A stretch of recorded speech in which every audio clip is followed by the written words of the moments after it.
கிறிஸ்துவில் அன்பார்ந்த சகோதர சகோதரிகளே, பொது காலத்தின் 11ஆம் வார ஞாயிறன்று நாங்கள் வாசிக்க இருக்கிற வாசகங்களை ஆய்வு செய்ய இந்த வேளையிலே ஒன்றாக இணைகின்றோம். இந்த ஞாயிற்றுக்கிழமைக்கான முதலாவது வாசகம் விடுதலை பயண நூல் 19ஆம் அதிகாரம் 2 - 6 வரையான வசனங்களை வாசிக்க கேட்கின்றோம்.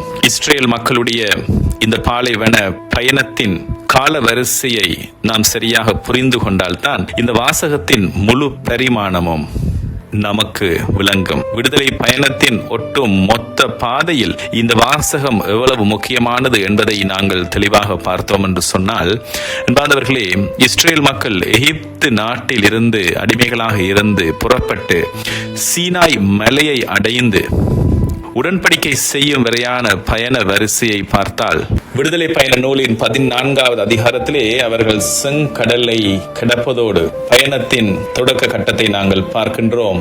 எகிப்தின் அடிமைத்தனத்திலிருந்து கடவுள் மக்களை அற்புதமாக மீட்டு கூட்டி வருகின்றார். விடுதலை பயண நூலின் 16வது அதிகாரத்திலே அவர்கள் சீன் பாலை நிலத்திலே உணவுக்காக முணுமுணுத்த வேளையில் ஆண்டவராகிய கடவுள் வானத்தில் இருந்து மன்னாவையும் காடைகளையும் பொழிகின்றார். தொடர்ந்து விடுதலை பயண நூல் 17ஆம் அதிகாரத்திலே ரபிதீம் என்கின்ற இடத்திற்கு அவர்கள் வருகின்ற வேளையில் மக்கள் தண்ணீருக்காக முணுமுணுத்த வேளையில் ஆண்டவராகிய கடவுள் மோயிசனூடாக பாறையில் இருந்து தண்ணீரை புறப்படச் செய்கின்ற அந்த மெரிபா நிகழ்வு இடம்பெறுகின்றது. ஏறத்தாழ 3 மாதங்கள் கடந்துவிட்ட நிலையில் விடுதலை பயண நூலின் 19ஆம் அதிகாரம் 2வது வசனத்திலே சீனாய் மலையை இஸ்ரேல் மக்கள் அடைகின்றார்கள். இந்த தருணத்தில் தான் இன்றைய நாளுக்கான இந்த வாசகம் அமைகிறது. மக்கள் சீனாய் மலைக்கு அருகிலே வந்து பாளையம் இறக்குகின்றார்கள். கடவுள் உடன்படிக்கைக்காக அவர்களுக்கு அழைப்பை விடுக்கின்றார். அடுத்த அதிகாரமான விடுதலை பயண நூல் 20ஆம் அதிகாரத்திலே சீனாய் மலையின் உச்சிக்கு மோயிசன் ஏறி செல்லுகின்றார். இடி மின்னல் முழங்க ஆண்டவராகிய கடவுள் மோயிசனிடம் 10 கட்டளைகளையும் சட்டங்களையும் வழங்குகின்றார். அன்பானவர்களே, இந்த ரபிதீம் என்கின்ற எபிரேய வார்த்தைக்கு இருக்கின்ற அர்த்தம் ஓய்வெடுக்கும் இடம் என்று பொருள். ஆனால் இதில் உள்ள வரலாற்று முரண்பாடு என்னவென்று சொன்னால், இந்த இடத்திற்கு ஓய்வெடுக்கும் இடமென்று பெயர் இருந்தாலும் இஸ்ரேல் மக்கள் அங்கு அனுபவித்ததோ முற்றிலும் மாறான கசப்பான அனுபவங்கள், தாகமும் குழப்பமும். மக்கள் அங்கே தங்குவதற்கு வந்த பொழுது குடிக்க தண்ணீர் இல்லை. தாகத்தினால் அவர்கள் இறக்கின்ற தருவாயிலே மோசையோடு சண்டையிட்டு ஆண்டவர் நம்மிடையே இருக்கின்றாரா இல்லையா என்று கடவுளை சோதித்தார்கள். விடுதலை பயண நூல் 17ஆம் அதிகாரம் 1 - 7 வரை இதை நாங்கள் பார்க்கின்றோம். அதனால் தான் அந்த இடத்திற்கு மாசா சோதனை, மெரிபா வழக்கு என்று பெயரிடப்பட்டது. அது மட்டுமல்ல, 17ஆம் அதிகாரம் 8வது வசனத்திலே இஸ்ரேல் மக்கள் சந்திக்கின்ற முதலாவது போர், அவர்களை அழிக்க அமலேக்கியர் என்ற காட்டு மிராண்டி இனம் அங்கேதான் முதலில் போர் தொடுக்கின்றது. அவை பேரளவில் ஓய்வு தரும் இடம் ரமிதீம் என்று இருந்தாலும் அந்த இடம் போராட்ட களமாக மாறி இருக்கிறது. அங்கிருந்து புறப்பட்டுத்தான் இப்பொழுது சீனாய் மலைக்கு இஸ்ரேல் மக்கள் வந்து பாளையம் இறக்குகின்றார்கள். தண்ணீரும் உணவும் மனிதனுக்கு அவசியம்தான், ஆனால் அது அவனை முழுமையாக்காது. மாறாக இறைவனுடைய வார்த்தையும் அவரோடு இருக்கக்கூடிய ஆழமான உறவும் தான் ஒரு மனிதனை வாழ வைக்கும் என்ற உண்மையை விளக்க ஆண்டவராகிய கடவுள் அவனுடைய உடல் தேவைகளை சந்தித்த பிறகு இஸ்ரேல் மக்களை அழைத்து ஒரு புதிய உறவை, உடன்படிக்கையை ஆழப்படுத்த இந்த இடத்திற்கு அழைத்து வருகின்றார். 10 கட்டளைகளுக்கான நுழைவாயில் என்று இந்த வாசக பகுதியை எங்களால் கூற முடியும். நமது வாசகம் விடுதலை பயண நூல் 19ஆம் அதிகாரத்திலிருந்து எடுக்கப்பட்டிருக்கிறது. அடுத்த அதிகாரமான விடுதலை பயண நூல் 20ஆம் அதிகாரத்திலே வர இருக்கின்ற அந்த 10 கட்டளைகளுக்கான அந்த உடன்படிக்கைக்கான அறைமுக பகுதியாக இது அமைந்திருக்கிறது. இது விதம் என்று சொன்னால், ஒரு திருமணத்திற்கு முன்பாக மணமகன் மணமகளிடம் நான் உன்னை நேசிக்கின்றேன், உன்னை என் சொந்தமாக பார்த்துக் கொள்வேன், நீ எனக்கு மனைவியாக இருக்க சம்மதமா என்று கேட்டு அவளது சம்மதத்தை பெறுவதை போலத்தான் இதுவும் நடக்கிறது. ஆண்டவராகிய கடவுள் முதலில் இஸ்ரேலிடம் நீங்கள் எனக்கு தனி சொத்தாக குருத்துவ அரசாக இருக்க சம்மதமா என்று கேட்கிறார். மக்கள் ஆண்டவர் கட்டளையிட்டபடியெல்லாம் செய்வோம் என்று சம்மதம் சொன்ன பிறகுதான் விடுதலை பயணநூல் 19ஆம் அதிகாரம் 8வது வசனத்திலே கடவுள் அவர்களுக்கு 10 கட்டளைகளாகிய வாழ்க்கை விதிகளை தருகின்றார். ஆகவே இந்த 19ஆம் அதிகாரம் இல்லை என்றால் விடுதலை பயணம் என்பது வெறும் அடிமைகள் தப்பி ஓடிய ஒரு கதையாக மட்டுமே முடிந்திருக்கும். ஆகவே இந்த வாசக பகுதி அதை இறை மக்களின் ஆன்மீக பயணமாக மாற்றுகிறது. ஒரு கூட்டத்திலிருந்து ஒரு நாடாக மாறுகின்ற எகிப்திலிருந்து வெளியேறியவர்கள் வெறும் அடிமைகளின் கூட்டம். அவர்களுக்கு என்று ஒரு சட்டமோ ஒழுங்கோ தனித்துவமான அடையாளமோ இல்லாத ஒரு இனம். இந்த சீனாய் மலை உடன்படிக்கை தான் அவர்களை ஒரு புதிய நாடாக அந்த அடையாளத்தை அவர்களுக்கு வழங்குகிறது. எகிப்திலிருந்து அவர்களை மீட்டதன் நோக்கம் அவர்கள் காடுகளில் சுதந்திரமாக திரிவதற்காக அல்ல, மாறாக அவர்கள் இறைவனை ஆராதிக்க உலகிற்கு இறைவன் வெளிப்படுத்தும் குருத்துவ அரசாக மாறவும் மீட்பின் உண்மையான நோக்கமே இந்த உடன்படிக்கையில் தொடங்குகிறது. சுருக்கமாக சொன்னால் அன்பார்ந்தவர்களே, எகிப்தில் நடந்தது மீட்பு, சீனாயில் நடப்பது உறவை உறுதிப்படுத்துதல். பாறையில் இருந்து தண்ணீரை கொடுத்து காப்பாற்றிய இறைவன் இப்பொழுது தன் இதயத்தையே அவர்களுக்கு சட்டமாக கொடுக்க தயாராகும் உன்னத திருப்பு முனைதான் இந்த வாசக பகுதி. அன்பார்ந்தவர்களே, இஸ்ரேல் மக்களுக்கு கடவுள் இந்த கட்டளைகளை கொடுப்பதற்கு முன்பாக தாம் அவர்களுக்கு ஏற்கனவே செய்த நன்மைகளை நினைவுபடுத்தி பேசுகின்றார். நான் எகிப்திற்கு செய்ததையும் விதமாக கழுகுகளின் இறக்கைகளின் மேல் உங்களை ஏந்தி என்னிடம் வந்து சேர செய்ததையும் நீங்கள் கண்டீர்கள் என்று இந்த உபமானத்தை பயன்படுத்தி ஆண்டவராகிய கடவுள் பேசுகின்றார். கழுகு தன் குஞ்சுகளுக்கு பறக்க கற்றுக் கொடுக்கும் போது குஞ்சு கீழே விழப்போனால் தாய் கழுகு வேகமாக அதன் கீழே சென்று தன் இறக்கைகளிலே அதை தாங்கிக் கொள்ளும். இறைவன் உங்கள் விடுதலை உங்கள் முயற்சியால் வந்தது அல்ல, முழுக்க முழுக்க என் அருளே என்று கூறுகின்ற பகுதியே இது. விவிலியத்தில் சட்டத்திற்கு முன்பாகவே அருள் வந்துவிட்டது. கடவுள் முதலில் உறவை ஏற்படுத்துகின்றார், அதற்கு பிறகுதான் அந்த உறவை காத்துக்கொள்ளும் வழிகளை கட்டளைகளாக கற்பிக்கின்றார். அன்பார்ந்தவர்களே, இந்த பகுதியிலே ஒரு 3 உன்னதமான அடையாளங்களை ஆண்டவராகிய கடவுள் இஸ்ரேல் மக்களுக்கு வழங்குகின்றார். 3 தனித்துவமான பெயர்களை கடவுள் வாக்குறுதியாக அளிக்கின்றார். நீங்கள் உடன்படிக்கையை கடைபிடித்தால் இந்த 3 தனித்துவமான பெயர்களுக்கு உரியவர்களாக நீங்கள் மாறுவீர்கள் என்று சொல்லி, இவை பழைய ஏற்பாட்டு இறையியலின் மைய புள்ளிகளாகும். முதலாவது, நீங்கள் என் தனி சொத்து என்று சொல்லி. உலகம் முழுவதும் இறைவனுடையதாக இருந்தாலும் இஸ்ரேல் மக்கள் அரசரின் தனிப்பட்ட அரச கருவூலத்தை போல் இறைவனுக்கு மிக மதிப்புள்ளவர்களாக மாறுகின்றார்கள். இந்த தனி சொத்து என்று பயன்படுத்தப்பட்டிருக்கிற இந்த வார்த்தைக்காக விவிலியத்திலே பயன்படுத்தப்பட்ட எபிரேய மூலச்சொல் செகுலா என்ற இந்த வார்த்தை, இதனுடைய அர்த்தம் பண்டைய மத்திய கிழக்கு கலாச்சாரத்தில் ஒரு பேரரசர் தனக்கு கப்பம் கட்டும் நாடுகளில் இருந்து வரும் செல்வங்களை பொதுவாக அரச கருவூலத்தில் வைப்பார். ஆனால் அவருக்கு மிகவும் பிடித்த தனிப்பட்ட முறையில் மதிப்பு மிக்க தங்க வைர நகைகளை மிக பெருமதியாக அவர் கொள்ளுகின்ற செல்வங்களை தனது சொந்த அறையில் ஒரு தனி பெட்டியில் பூட்டி வைப்பார். அதற்கு பெயர்தான் செகுலா. உலகம் முழுவதும் இறைவனுடையதுதான், ஆனால் தேர்ந்தெடுக்கப்பட்ட இந்த இனம் இஸ்ரேல் மக்கள் கடவுளின் பொதுவான சொத்து அல்ல, மாறாக அவர் தன் நெஞ்சோடு சேர்த்து வைத்திருக்கும் தனிப்பட்ட அரச ஆபரணம் செகுலா. நாம் அவருக்கு அவ்வளவு மதிப்பு மிக்கவர்கள் என்ற ஆழமான அன்பை இந்த சொல் காட்டுகின்றது. தனி சொத்து நீங்கள் என்று இஸ்ரேல் மக்களை ஆண்டவராகிய கடவுள் கொள்ளுகின்றார். அன்பார்ந்தவர்களே, இந்த வார்த்தைகளை தான் புதிய ஏற்பாட்டிலே திருச்சபைக்கு திருத்தூதர் பேதுரு ஒப்பிட்டு பேசுகின்றார். தன்னுடைய 1வது திருமுகம் 2வது அதிகாரம் 9வது வசனத்திலே நாங்கள் வாசிக்க காண்கின்றோம், நீங்களோ தேர்ந்தெடுக்கப்பட்ட குலத்தினர், அரச குருக்களின் கூட்டம், தூய மக்களினம், கடவுளுக்கு சொந்தமான மக்கள் செகுலா. 2வது தனித்துவமான அடையாளம் அந்த ஆண்டவராகிய கடவுள் வழங்குகின்ற அந்த பெயர் என்னவென்று சொன்னால், இஸ்ரேல் மக்களை பார்த்து நீங்கள் குருத்துவ அரசு என்று சொல்லி அவர்களை அழைக்க வைக்கின்றார். பண்டைய உலகிலே ஒரு சிலரே குருக்களாக இருக்க முடியும். ஆனால் கடவுள் தன் முழு மக்கள் இனத்தையுமே குருக்களாக மாற அழைத்திருப்பது வியக்க வைக்கின்ற ஒரு அழைப்பு. ஒரு குருவின் வேலை இறைவனுக்கும் மனிதருக்கும் இடையே பாலமாக இருப்பது. இஸ்ரேல் மக்கள் மற்ற பிற இனத்தாருக்கு உண்மையான கடவுளை காட்டும் பாலமாக வாழ வேண்டும் என்று சொல்லி ஆண்டவராகிய கடவுள் அந்த அடையாளத்தை அவர்களுக்கு வழங்குகின்றார். இந்த வார்த்தைக்காக அன்பார்ந்த சகோதர சகோதரிகளே, குருத்துவ அரசு என்று இந்த வாசகத்தில் வருகின்ற இந்த பகுதி, மேலும் எனக்கு நீங்கள் குருத்துவ அரசாகவும் இருப்பீர்கள் என்று ஆண்டவராகிய கடவுள் சொல்லுகின்ற இந்த வார்த்தைகள் எபிரேய மூலச் சொற்கள், 2 சொற்களின் கூட்டாக மெம்லெகெத் கோஹானிம்.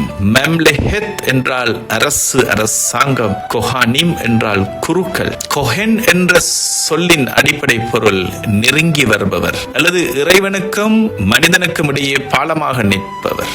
பண்டைய உலக வழக்கிலே அரச வம்சம் வேறு, குருத்துவ வம்சம் வேறு. ஆனால் கடவுள் என் அரசில் நீங்கள் ஒவ்வொருவருமே குருக்கள் என்கின்றார். இதனுடைய அர்த்தம் அன்பார்ந்த சகோதர சகோதரிகளே, இஸ்ரேல் மக்கள் அனைவரும் நேரடியாக இறைவனை அணுகும் உரிமை பெற்றவர்கள். அவர்களுக்கு வழங்கப்பட்டிருக்கிற உன்னதமான பணி என்னவென்று சொன்னால், மற்ற உலக நாடுகளை இறைவனிடம் வழிநடத்தும் இறை மனித இணைப்பு பாலமாக அவர்கள் வாழ வேண்டும் என்பது. இதேதான் புதிய ஏற்பாட்டிலே பேதுரு மறுபடியும் சொல்லுவார், நீங்களோ தேர்ந்தெடுக்கப்பட்ட குலத்தினர் மட்டுமல்ல, அரச குருக்களின் கூட்டம். அரச குருக்களாக திருமுழுக்கின் வழியாக நாமும் இந்த உன்னத பணியை ஆற்றுவதற்காக நாங்கள் அழைக்கப்பட்டிருக்கிறோம் என்பதை திருச்சபை நமக்கு நினைவூட்டுகிறது.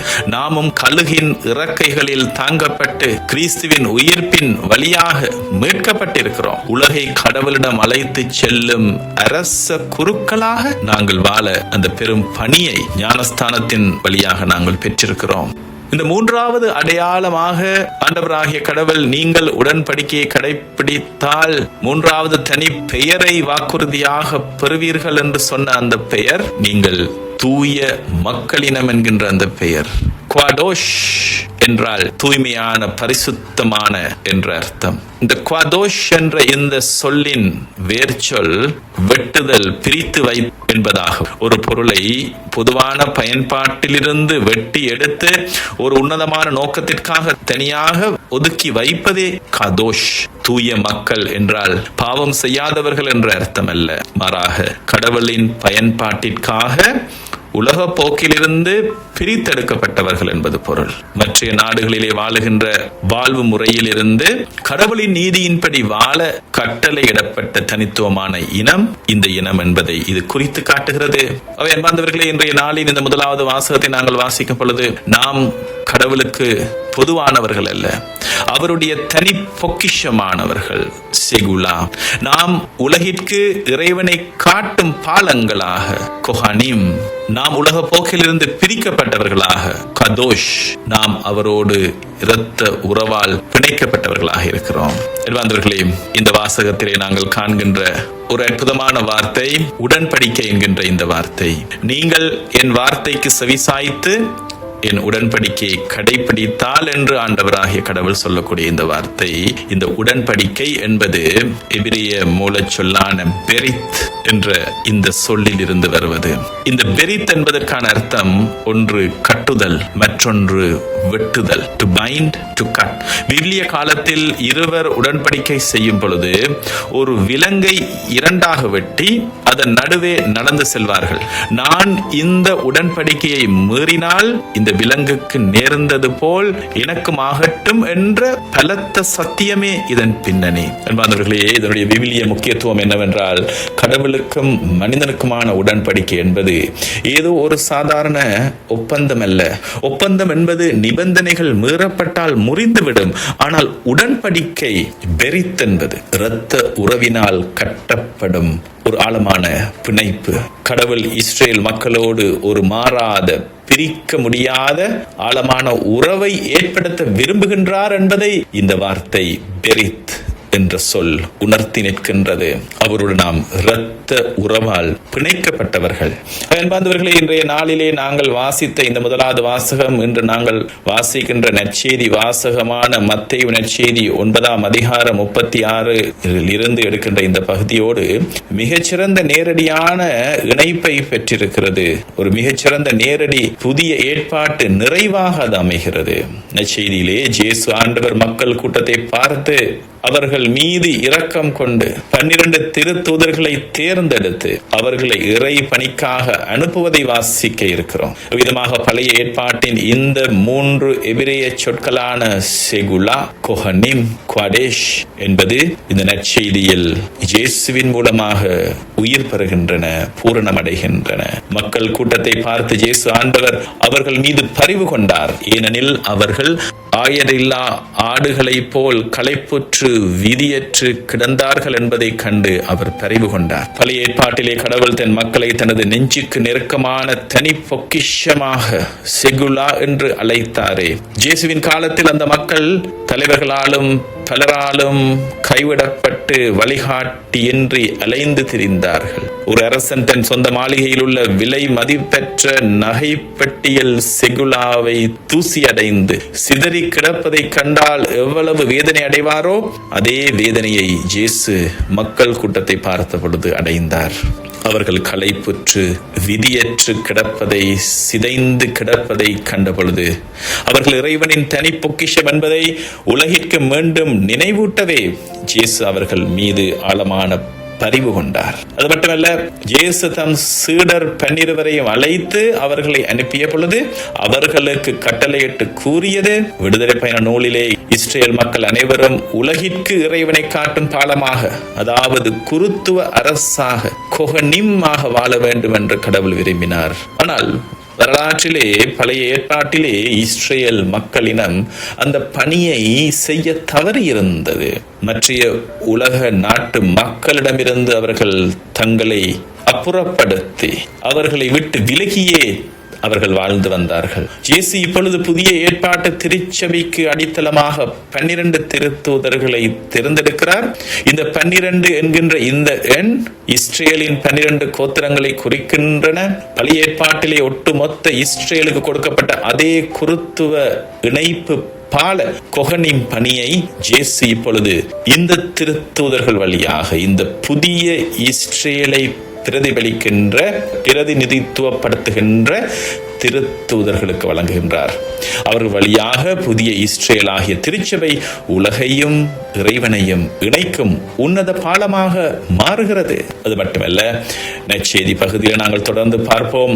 தீய ஆவிகளை ஓட்டவும் நோய் நொடிகளை குணமாக்கவும் அவர்களுக்கு அதிகாரம் அளித்தார். நோயாளிகளை குணமாக்குங்கள், இறந்தோரை உயிர் பெற்றலச் செய்யுங்கள், தொழு நோயாளரை தூய்மையாக்குங்கள் என்று சொல்லி விதமாக பழைய ஏற்பாட்டிலே தூய்மை குவதோஷ் என்பது உலக போக்கில் இருந்து தங்களை பிரித்து இறைவனுக்காக அர்ப்பணிப்பை குறித்த அந்த வார்த்தை இயேசுவின் நற்செய்தியிலே இந்த தூய்மை என்பது வெறும் சடங்கு முறை அல்ல, மாறாக அது தீமைகளை அழிக்கும் இறைவனுடைய வல்லமையாக மாறுகிறது. இயேசு தன் சீடர்களை உலக போக்கில் இருந்து பிரித்தெடுத்து குவதோஷ் எடுத்து அவர்களுக்கு தனித்துவமான அதிகாரத்தை கொடுக்கிறார். அவர்கள் உலகிற்கு சென்று செய்ய வேண்டிய பணி என்ன? தொழுநோயாளர்களை தூய்மையாக்குங்கள். உலகத்தால் தீட்டு என்றும் அசுத்தம் என்றும் ஒதுக்கப்பட்ட இடங்களுக்கு சென்று அங்கே இறைவனின் தூய்மையையும் குவதோஷ் குணமளிப்பையும் கொண்டு சேர்க்கும் அதிகாரத்தை இயேசு தன் சீடர்களுக்கு தருகின்றார். ஆகவே அன்பார்ந்தவர்களே, இன்றைய நாளின் முதலாவது வாசகமும் நற்செய்தி வாசகமும் ஒன்றோடு ஒன்று பிணைந்ததாக அமைந்திருக்கிறது. இறுதியிலே ஆண்டவர் இயேசு சொல்லக்கூடிய கொடையாக பெற்றீர்கள், கொடையாகவே வழங்குங்கள் என்கின்ற அந்த வார்த்தை நாம் கழுகின் இறக்கைகளால் சுமந்து வரப்பட்டு இறைவனின் தனி பொக்கிஷமாக மாறினோம். இது நாம் பெற்ற ஒரு பூரணமான கொடை, முற்றிலும் 100% ஒரு கொடை. இப்பொழுது நாம் உலகிற்கு சென்று கிறிஸ்துவின் அன்பை பகிர வேண்டும். இது நாம் ஆற்ற வேண்டிய பணி. அன்பார்ந்தவர்களே, இன்றைய முதலாவது வாசகத்திலே நாங்கள் காண்கின்ற ஒரு அழகான ஒரு உவமான வசனம். அப்பொழுது ஆண்டவர் மலையில் நின்று அவரை அழைத்து, யாக்கோபின் குடும்பத்தாருக்கு நீ சொல்ல வேண்டியது இஸ்ரேல் மக்களுக்கு நீ அறிவிக்க வேண்டியது இதுவே, நான் எகிப்திற்கு செய்ததையும் கழுகுகளின் இறக்கைகளின் மேல் உங்களை ஏந்தி என்னிடம் வந்து சேர செய்ததையும் நீங்கள் கண்டீர்கள் என்கின்ற இந்த வார்த்தையினுடைய அர்த்தம் என்பவர்களே ஆழமானது.